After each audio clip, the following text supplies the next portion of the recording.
Poco antes de las 5 de la tarde, la luz caía sobre la plaza de la Alameda. Dentro del colegio, la jornada seguía su curso habitual. Fue entonces cuando un sacerdote cruzó la puerta del centro y preguntó por un niño. «Lo necesito», dijo. Minutos después, Paquito salió del aula. Le habían dicho que el padre José le buscaba para atenderle en sus tareas como monaguillo. Caminó junto a él hacia la iglesia, como tantas otras veces, sin imaginar que algo en silencio acababa de empezar a torcerse. En el puerto de Sagunto, en 1971, aquello no sorprendía a nadie. Un cura buscando un monaguillo, una iglesia abierta al final del día. Lo normal.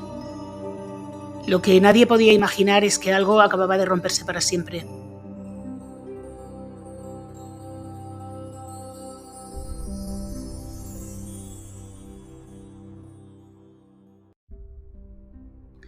Hola a todos, yo soy Julia y hoy os traigo un caso que, a pesar del tiempo transcurrido, sigue siendo chunguillo de contar.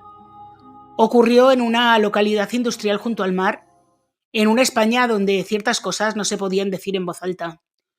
Una España en la que el silencio pesaba más que la justicia y donde algunos crímenes, dependiendo de quién los cometiera, se archivaban antes incluso de cometerse. Pero esta vez no fue posible ocultarlo del todo. Había un niño, hubo una iglesia, y lo que pasó allí marcó para siempre una familia, un pueblo entero y a quienes se atrevieron a contarlo. Hoy os hablo de uno de los sucesos más duros y más silenciados de los últimos años del franquismo. Si quieres saber más, sé bienvenido. Aprovecho para agradeceros que veáis mis vídeos y ya sabéis que si os gustan, os podéis suscribir, dejarme un like, activar la campanita, comentar, compartir y todas estas cosas, que a vosotros no os cuestan nada y a mí me ayudan un montón. Y os iba a decir que no me enrollo más si vamos con el caso, pero no. Os quería advertir que además de que este caso es duro, es un caso del que no hay apenas imágenes y me ha costado muchísimo encontrar información. Así que, bueno, voy a tener que hacer el vídeo con imágenes de recurso de la zona y con un montón de fotos de Sagunto en aquella época. Y ahora sí, no me enrollo más y vamos con la historia.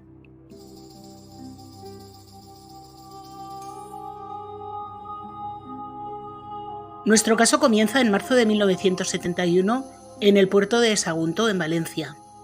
La localidad vivía uno de los momentos de mayor transformación de su historia reciente. Esta ciudad de la costa valenciana, situada a poco más de 30 kilómetros al norte de Valencia capital, experimentaba un profundo cambio impulsado por el crecimiento industrial del puerto. Desde principios del siglo XX, la actividad siderúrgica de Altos Hornos del Mediterráneo había convertido este enclave en un foco de atracción para miles de trabajadores llegados desde todas partes de España. En esa época, el puerto de Sagunto ya superaba en población al casco antiguo, más de 25.000 habitantes frente a los 10.000 que vivían aún en el núcleo histórico. El núcleo antiguo mantenía una estructura social más tradicional, mientras que el puerto se caracterizaba por un urbanismo funcional, barrios obreros y una vida comunitaria organizada en torno a la industria, los sindicatos verticales del régimen franquista y, por supuesto, la Iglesia católica. Porque en 1971, aunque ya se vislumbraban ciertos aires de apertura, la religión seguía siendo un pilar esencial en la vida cotidiana. Las parroquias no eran solo templos, también funcionaban como centros sociales, educativos y culturales. Ser monaguillo entonces era símbolo de buena conducta, una muestra de educación cristiana que estaba muy bien vista por todos. La parroquia de Nuestra Señora de Begoña en el puerto de Sagunto tenía una actividad constante. Estaba ubicada en la plaza de la Alameda junto al grupo escolar y era un punto clave en la vida del barrio. Allí ejercía como párroco en funciones José Prat Balaguer, miembro de la Congregación de la Misión, más conocida como los Padres Paules. Prat Balaguer era un hombre de carácter reservado, formal y meticuloso. Algunos vecinos lo describían como excesivamente rígido. Una feligresa recordaría más tarde que tenía tantas manías con el orden y la seguridad que no permitía ni a la pobre mujer de la limpieza tener llaves de su despacho. El sacerdote arrastraba un visible deterioro emocional desde hacía meses. En enero de ese año, el párroco titular había muerto de un infarto en sus brazos, un suceso que, según compañeros suyos, le dejó profundamente afectado. Desde entonces, su comportamiento se volvió más errático. Se obsesionó con el control de los espacios de la parroquia, con las llaves, con la vigilancia de las puertas y con la posesión de ciertos objetos. Sabía que debía abandonar su puesto pronto, su orden religiosa no permitía que permaneciera como párroco permanente, y estaba previsto que se marchara el 7 de marzo, 5 días después del crimen. Así fue como el martes 2 de marzo José Prat entró al colegio del barrio y pidió que sacaran de clase a uno de los alumnos, Francisco Calero Navalón, Paquito, que en aquel entonces tenía 9 años. Dijo que lo necesitaba. El niño salió confiado como cada vez que ayudaba en la parroquia y se marchó con él. Menos de 1 hora después estaba muerto. El crimen tuvo lugar en el despacho del párroco, contiguo a la sacristía, entre las 6 y las 6:30 de la tarde.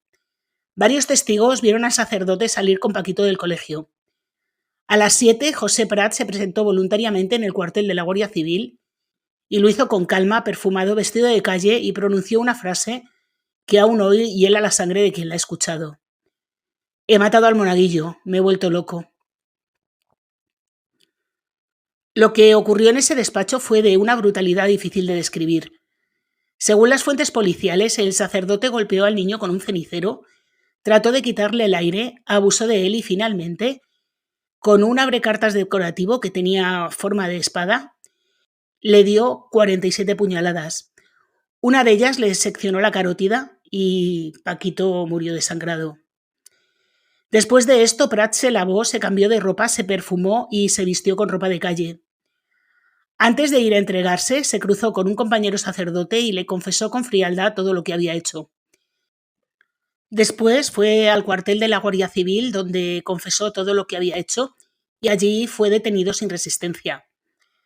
Antes de ingresar en prisión, pasó 3 días custodiado en el Palacio Arzobispal de Valencia, tal como establecía el concordato firmado en 1953 entre el Estado español y la Santa Sede.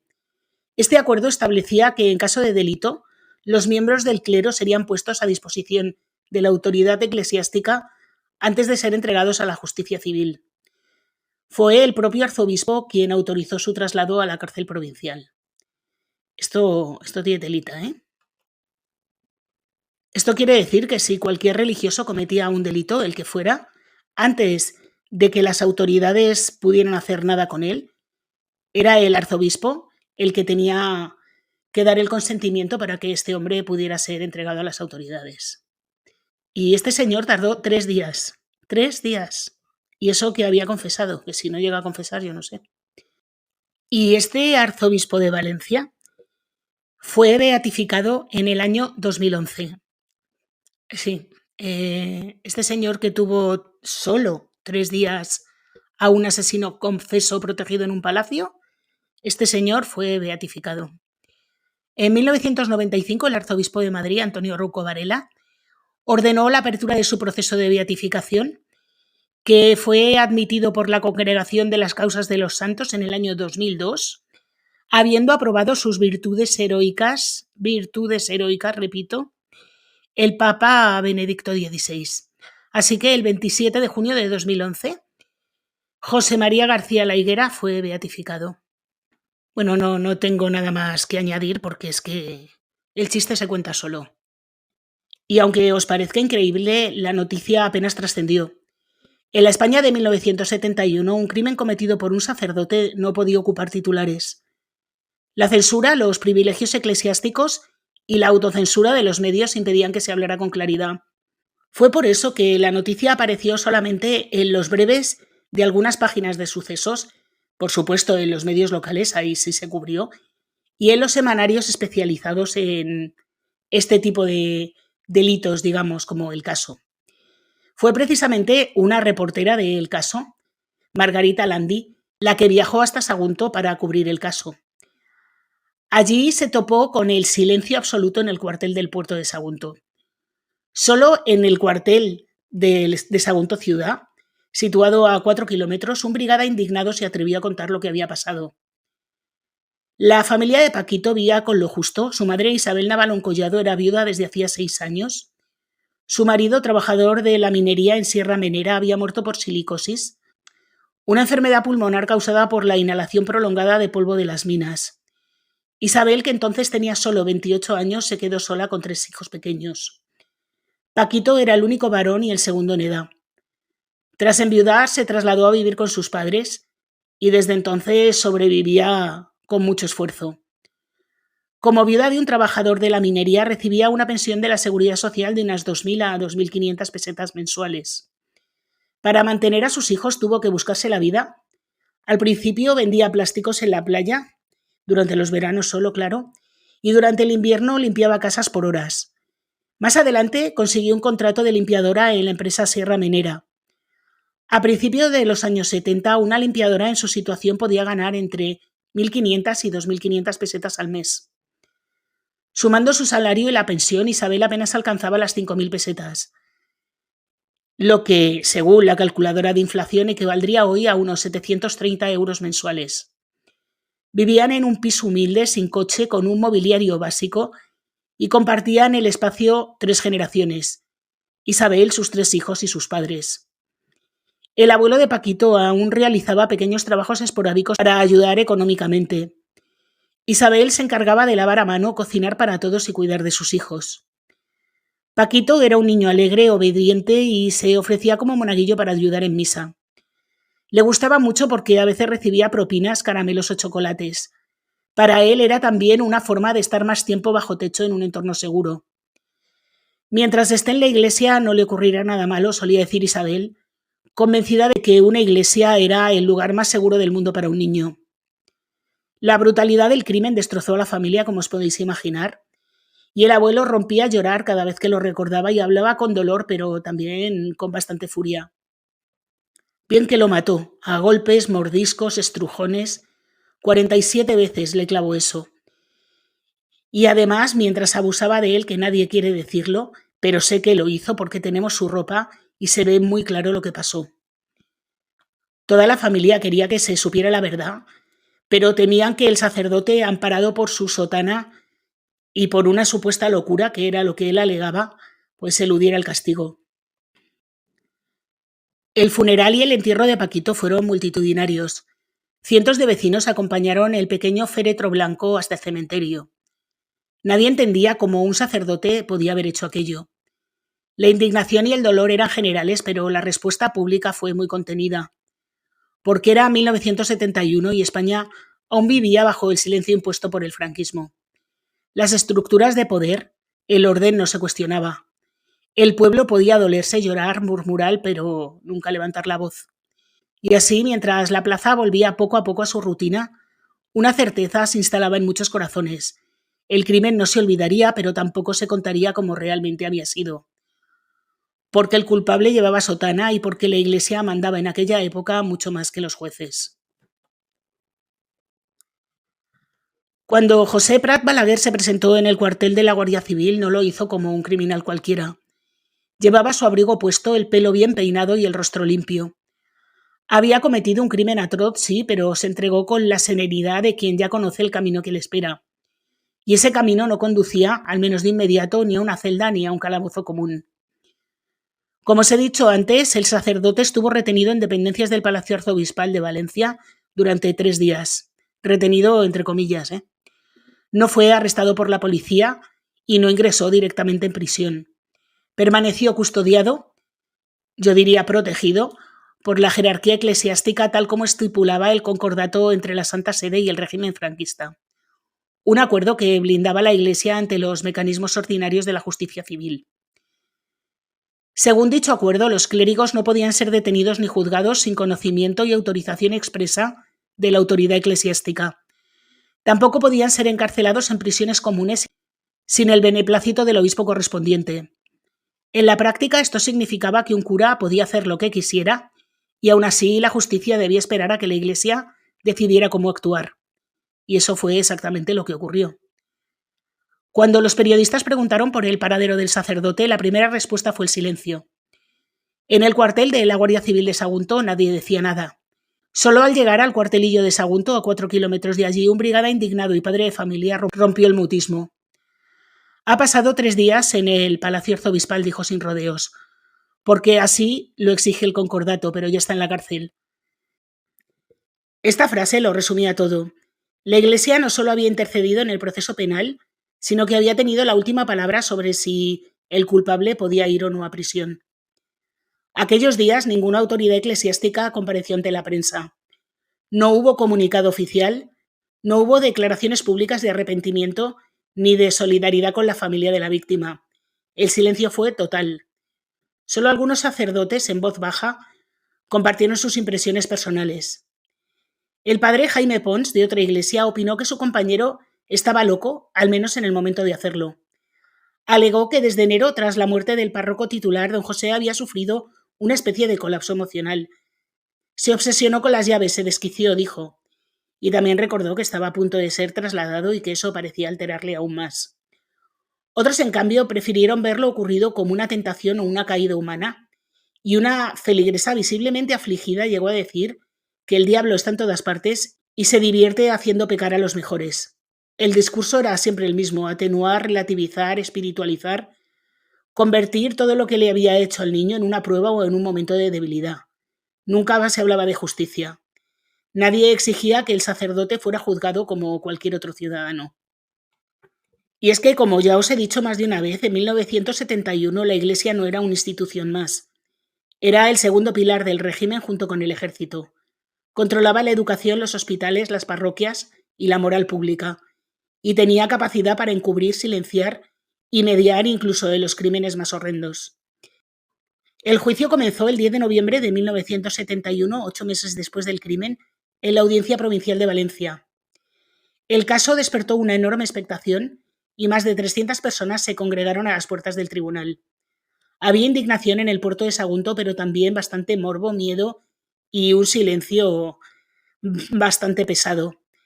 La prensa lo cubrió con mucha discreción y el juicio, por supuesto, se celebró a puerta cerrada. El acusado, José Prat Balaguer, tenía 53 años. Era un sacerdote con un pasado complejo. Nacido en Inca, Mallorca, en 1917, había estudiado farmacia, luchado en el bando nacional durante la Guerra Civil y más tarde abrazó la vocación religiosa. Había ejercido como misionero en Sudamérica y en Nueva York, y luego regresó a España, donde fue destinado a la parroquia de Nuestra Señora de Begoña en el puerto de Sagunto. Durante el juicio, la acusación particular solicitó la pena capital, pero el fiscal, en cambio, habló de una eximiente incompleta por enajenación mental. Esto, sumado a la atenuante de arrepentimiento espontáneo y la agravante de haber cometido el crimen en un lugar sagrado. El tribunal consideró que el sacerdote había actuado bajo un trastorno parcial de la mente, que no anulaba su responsabilidad, pero sí la reducía. El fallo fue una condena de 17 años de reclusión menor, con inhabilitación absoluta durante ese tiempo y la prohibición de residir en el término municipal de Sagunto durante 3 años. 3 años, ¿eh? Sin embargo, nunca cumplió la condena.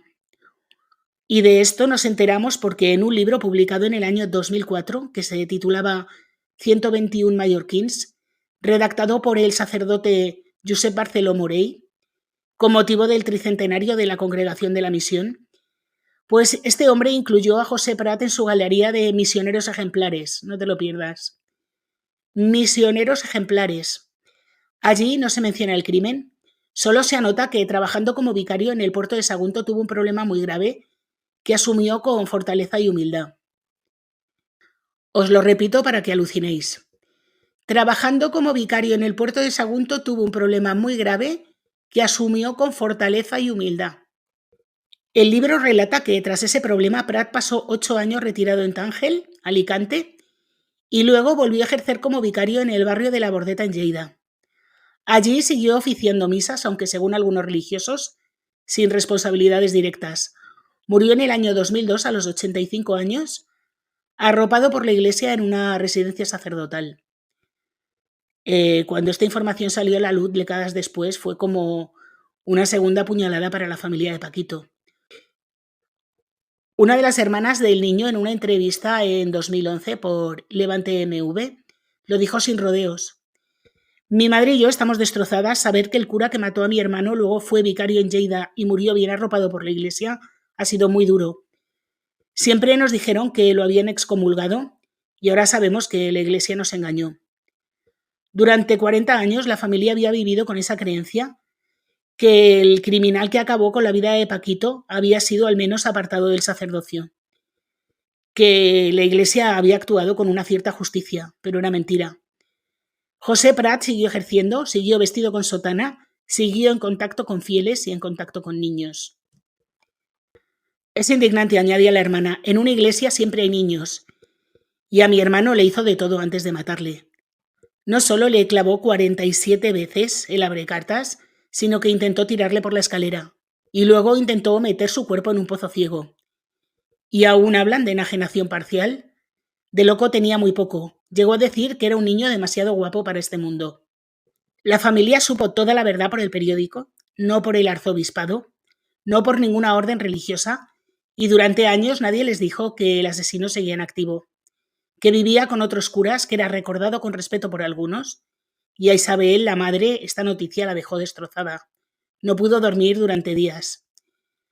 Siempre intenté pensar que no todos los curas eran iguales, decía la hija, pero ahora ya no lo creo. Se trapan entre ellos, son una pandilla. La Iglesia nunca rectificó y el autor del libro, al ser preguntado por qué había incluido a este individuo en una galería de mallorquines ejemplares, respondió con frialdad: lo incluí porque era de la familia de los padres Paules, no tengo nada más que decir. ¿Cómo te quedas? 40 años después la herida seguía abierta y ni el paso del tiempo, ni el cambio de régimen, ni la tibia sentencia habían cerrado absolutamente nada. La Iglesia sigue allí, en la plaza de la Alameda, pero la familia evita pasar por delante.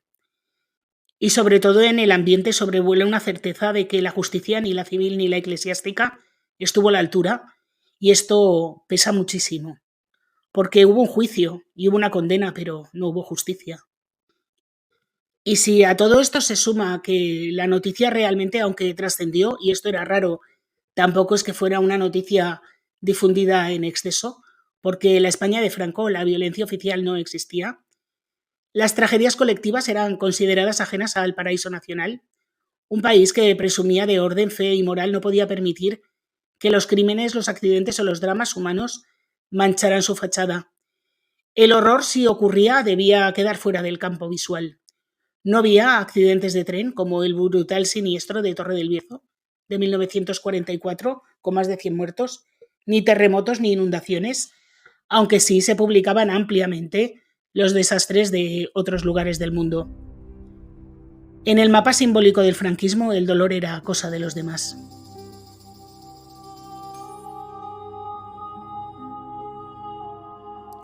Queda claro que los sucesos siempre quedaban relegados a un espacio mínimo en los periódicos, a no ser que los crímenes que se cometieran pudieran servir de alguna manera para leccionar a la moral pública. Por ejemplo, casos de mujeres cariñosas, casos de adulterio, casos en los que algún disidente político hubiera tratado de acabar con la vida de alguien. Este tipo de crónica negra sí que solía tener amplia difusión en los medios nacionales. Y creo que, sinceramente, el caso de Paquito Calero podemos encuadrarlo dentro de estas noticias aleccionadoras que no es que se le escaparan a la censura, sino que el régimen conscientemente quiso que salieran a la luz. Y os explico por qué. A mediados de los años 60 hubo una oleada de renovación religiosa impulsada desde Roma con motivo del Concilio Vaticano II. Esto abrió la puerta a un profundo proceso de transformación por parte de la Iglesia española. Desde ese entonces, jóvenes sacerdotes y católicos de tendencia progresista comenzaron a acercarse al mundo obrero, tradicionalmente distante de la Iglesia. Y es así como hasta las entonces sólidas relaciones de la Iglesia y el Estado comenzaron a resquebrajarse. El distanciamiento entre la Iglesia y la dictadura se intensifica durante los años 70. La Iglesia no está dispuesta a hundirse junto al régimen y comienza a prepararse para la transición. Fue justamente en el año 1971, cuando se produce el crimen de Paquito, que la Iglesia da un paso muy significativo, que fue fundamentalmente pedir perdón por no haber sabido actuar como instrumento de reconciliación tras la guerra civil. Y esta fue su manera de romper definitivamente con el poder político. A partir de ese momento, el enfrentamiento con el régimen se volvió bastante más abierto. Se multiplicaron las multas por homilías consideradas subversivas y cientos de sacerdotes fueron detenidos o encarcelados. Muchos de ellos acabaron en la prisión de Zamora, especialmente habilitada por el franquismo para los miembros del clero considerados rebeldes. No fue el caso de José Prat Balaguer, que permaneció fiel a las ideas políticas que defendió durante la Guerra Civil y por ese mismo motivo no fue castigado, sino recompensado.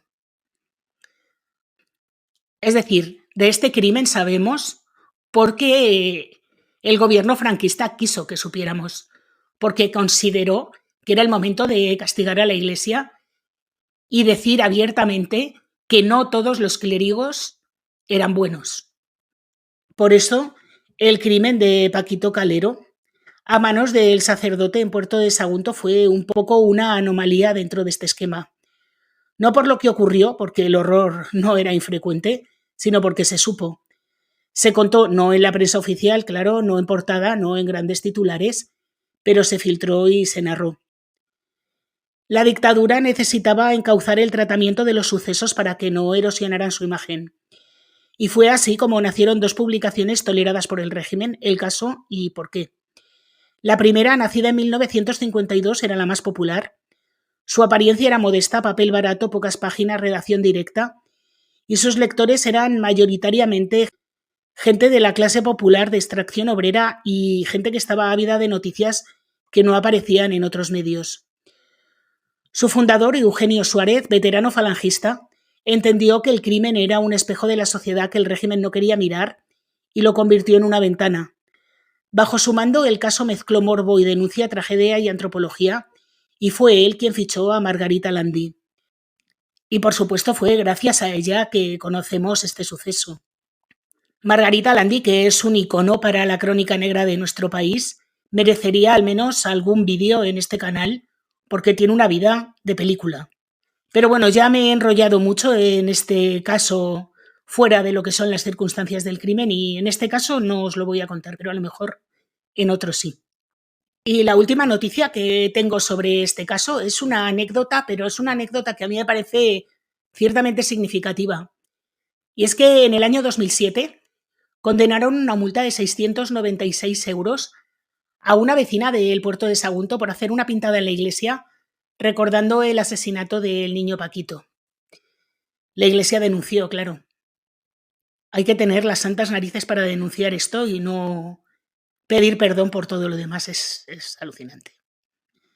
Y bueno, hasta aquí el caso de hoy. Un caso que a mí me parece terrible porque es un caso que, por supuesto, no tuvo justicia. Es un caso que encima se silenció y si no llega a ser por el diario El Caso esto no hubiera trascendido y aún así es un caso del que me ha costado muchísimo encontrar información. Como veis no hay apenas imágenes, que bueno, que por otra parte también lo entiendo. Entiendo que la familia de Paquito no quiera salir en los medios ni su imagen ni nada porque bastante han pasado los pobres. A mí este me parece un caso muy triste y sobre todo un caso muy indignante. Sé que este caso me va a traer muchos haters al canal a comentar que me invento las cosas, pero bueno, me da igual. Me da igual porque la verdad, aunque sea incómoda, sigue siendo lo único que no prescribe, así que mira, aunque solo sea para eso, pues para darles voz a todos esos que se la quitaron. Y bueno, como os digo, hasta aquí el caso de hoy, que espero que os haya gustado. Si es así, por favor, dejadme un like, activar la campanita, comentar, compartir, suscribiros si no lo estáis. Y como subo vídeo todos los viernes, hasta la semana que viene.